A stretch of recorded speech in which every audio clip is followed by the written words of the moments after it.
Hey guys, I'm Torrin. Thanks for checking out the channel. Today's video is me setting up the remaining weeks in my monthly bullet journal for March.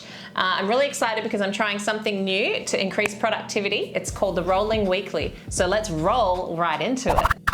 So basically what a rolling weekly is, it's relatively new to me. I found it on another YouTuber's channel, Plant-Based Bride, so I will just give her a shout out here. She does great bullet journal setups, but I basically saw her do this rolling weekly and it just looked so effective and productive, a really good tool to use in the weeks. So I thought I'd give it a go this month. So basically it's just a way for you to see every day of the week on one spread with a running task list so that you can see all the tasks that you need to achieve in that week. And I think it's just brilliant because I hate flicking back to to-do lists at the moment. You know, I keep referring back to multiple pages and I'm just finding it a little bit of double handling. So by doing this, it just allows us to get things on that same page and assign them to a particular day of the week and then go from there. So we'll zoom in now and give you a closer look of how to achieve this. So to start out, I'm going to write in at the top of my page which week it is. So here it is, week 2. I'm using the calligraphy pen at the top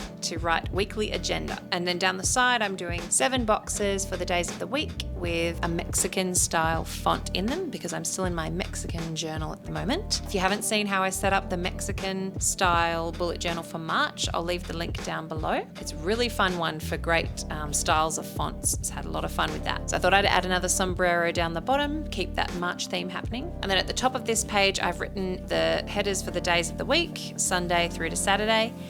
So now I'll show you how to set up the running task list. You basically start with a bullet point below that bullet that we made at the top, and this is where you would write in the task that you need to achieve. The next one is you put a bullet point on the day of the week that you'd like to start that task. Then once you do start it, you join up those 2 bullet points with a line and then put a slash through it, and this is to show that the task has been started or it's almost complete, whichever.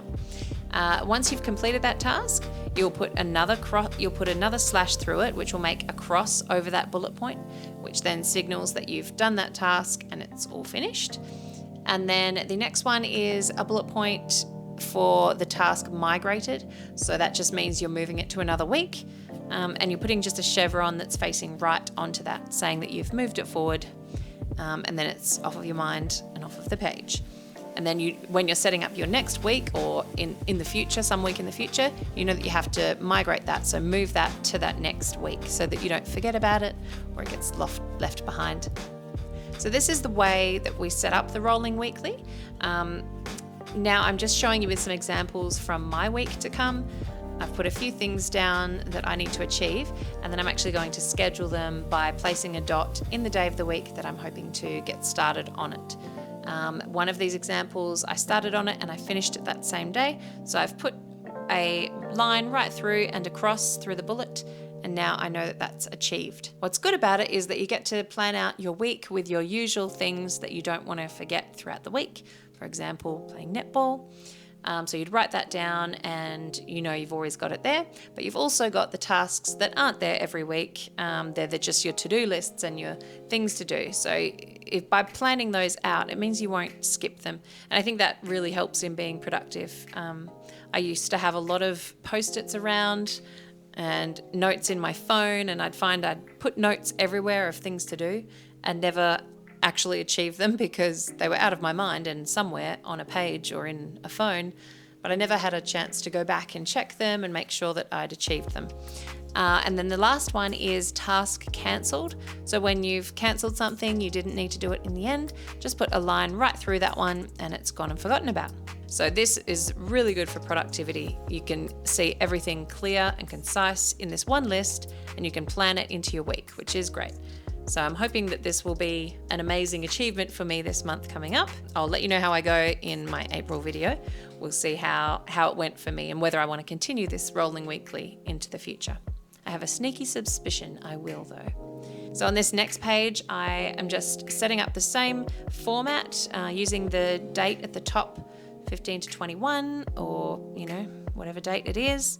And then week 3 with the weekly agenda. And then I'm using the days of the week down the side, and filling the base on the right hand page with a little doodle to make it more interesting. I kept all of these spreads very basic, just using 1 or 2 black fine liners, and I think it just makes it more either simple for you guys to recreate or more simple for me and more clear so that I can just focus on the actual jobs at hand rather than admiring the pretty sketches. This one here is a quesadilla, very fun to draw.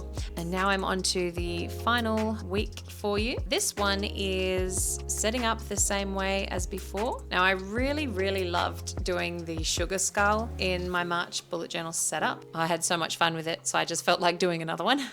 So this time I've kept it simple though. I've only used black fine liner for it, and I think it really turned out very fun. And I feel like once you draw one skull, you can draw skulls for the rest of your life. It was so easy to just create this skull shape. Did not have to be perfect at all. And then you can just fill it in with some gorgeous flowers and swirls and love hearts and pretty things. And yeah, and it just is so effective. I really like it. It makes me happy just to look at it. So I'm glad I get to see it. I'm looking forward to that week. And now onto the final page, which obviously there's only 2 days remaining in the month. So I've split this into half pages. And then this kind of page's theme is more based on Frida Kahlo, the famous Mexican painter. And I thought I'd just do one of her famous self-portraits. And it's probably one of the most commonly seen self-portraits of her. So I thought I'd just give a little quick sketch and then fill it in with some color. I remember studying Frida Kahlo in school. Not that I remember that much now, but always loved her artwork, and I was really interested in surrealism and just loved her style and how outrageous it was, really. Very famous for the unibrow or monobrow, which is it? Anyway, I had to include that. That's how you know it's Frida Kahlo. And then I'm using cross-hatching for all the line shading because I didn't want to get into too much detail with whether I was painting it or text it using markers on it. So I've just used fine liner and then cross-hatching for the shading. And then I get to the point where I'm like, oh, this is too boring, need to colour. So I got some coloured pencils out, some Prismacolor coloured pencils, and just did a very light wash of colour all over. And I think that really brought it to life. So it did need some colour in the end. I mean, Frida Kahlo's paintings are so colourful anyway, so it makes complete sense. And then so that is the 4th option for how to set up your bullet journal. We'll give it a little flick through now. So this is a normal weekly spread here.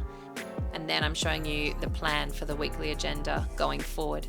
So I think it's going to be a lot more productive for me. And once again, I'll tell you in next month how I go. So thank you for watching. I hope this was helpful and it keeps you productive for the month of March. And please don't forget to subscribe if you did enjoy this or this helped you out at all. Really appreciate that. And I will see you next time. Bye-bye.